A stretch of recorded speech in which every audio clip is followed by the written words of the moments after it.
Keluarga damai, puji Tuhan kita dapat berjumpa kembali dalam Samas edisi 5 Desember 2022. Mari kita berdoa. Ya Tuhan, kami bersyukur untuk hari-hari yang Tuhan berikan. Saat ini kami hendak bersama merenungkan firman Tuhan. Kiranya Tuhan tolong bantu dan berkati kami. Terima kasih ya Tuhan, di dalam nama Tuhan Yesus kami berdoa. Amin. Keluarga damai, Samas kita hari ini bertemakan hidup kudus. Bacaan kita terambil dari 1 Tesalonika pasal yang keempat, ayatnya yang ke-1 sampai yang ke-12. Dalam kesempatan kali ini, saya akan membacakan ayatnya yang ke-7 dan ke-8. Demikian. Allah memanggil kita bukan untuk melakukan apa yang cemar, melainkan apa yang kudus. Karena itu, siapa yang menolak ini bukanlah menolak manusia, melainkan menolak Allah yang telah memberikan juga Roh-Nya yang kudus kepada kamu. Demikian bacaan kita. Dan keluarga damai, saat hendak membeli madu, biasanya terlihat pada label-label kemasannya kata murni, asli, 100% asli madu hutan, murni tanpa campuran, dan sebagainya. Para penjual berusaha meyakinkan kita bahwa tidak ada campuran bahan-bahan lain selain madu dari lebah yang dijual dan diberikan kepada kita. Kalau dibilang atau disebutkan ada campuran bahan-bahan tertentu, misalnya ditambah dengan pemanis gula, nah pembeli malah bisa jadi ogah-ogahan untuk membeli produknya.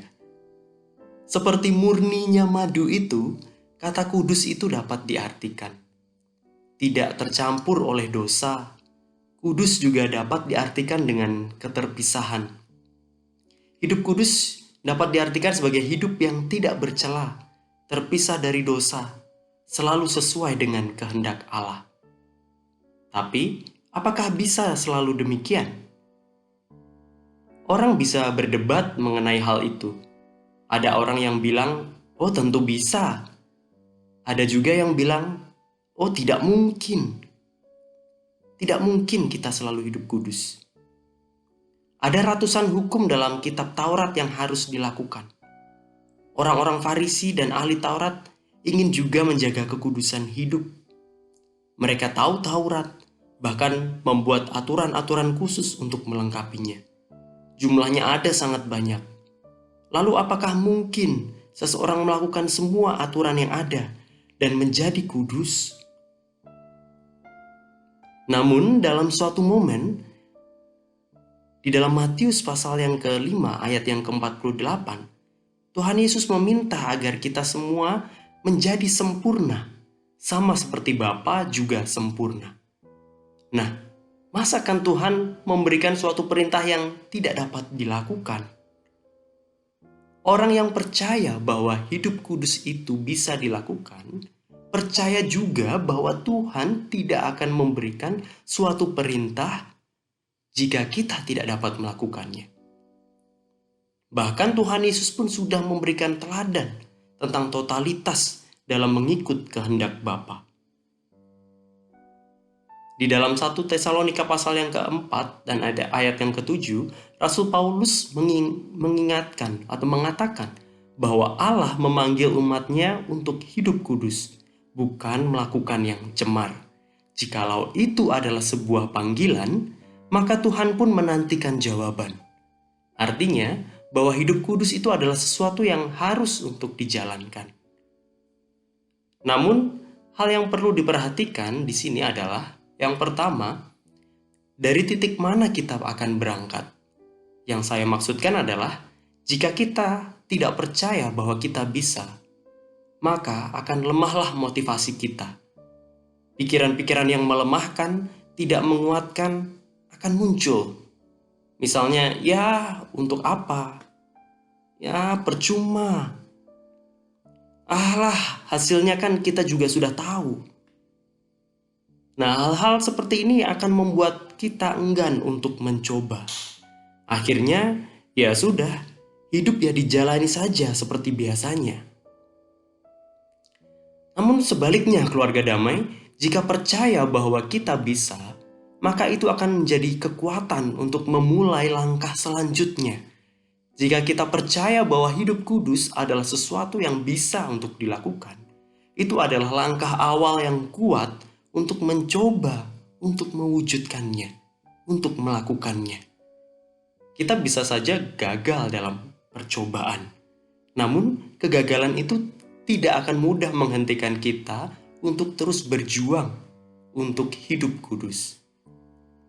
Yang kedua, yaitu mengenai motivasi. Berusaha hidup kudus dan tampak kudus adalah sesuatu yang berbeda. Tuhan Yesus tidak suka dengan orang yang setiap saat ingin tampak kudus. Orang-orang Farisi dan ahli Taurat dikritiknya. Mereka ingin dilihat dan dipuji orang ketika melakukan ini dan itu. Namun, motivasi yang tulus dari hati adalah yang Tuhan mau. Bukan untuk menyenangkan diri sendiri atau manusia lain, melainkan untuk menyenangkan Allah. Sebagai tanda syukur dan terima kasih kita atas keselamatan yang Allah anugerahkan. Biarlah keselamatan itu tidak dipermainkan dan disia-siakan dalam kehidupan yang santai dalam kecemaran.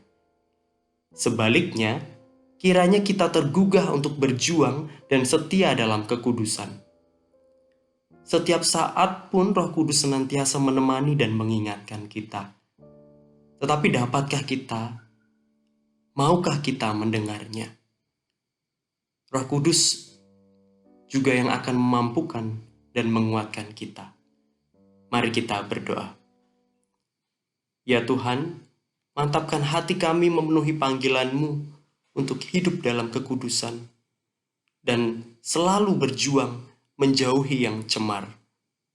Di setiap saat, dalam setiap hal, mampukan kami untuk mendengar tuntunan Roh-Mu yang kudus. Di dalam nama Tuhan Yesus Kristus, teladan kami berdoa. Amin. Keluarga damai, selamat berjuang untuk hidup kudus hingga bagaikan madu murni tanpa campuran zat kimiawi yang memberi manfaat dan memancarkan cahaya ilahi. Tuhan memberkati. Amin.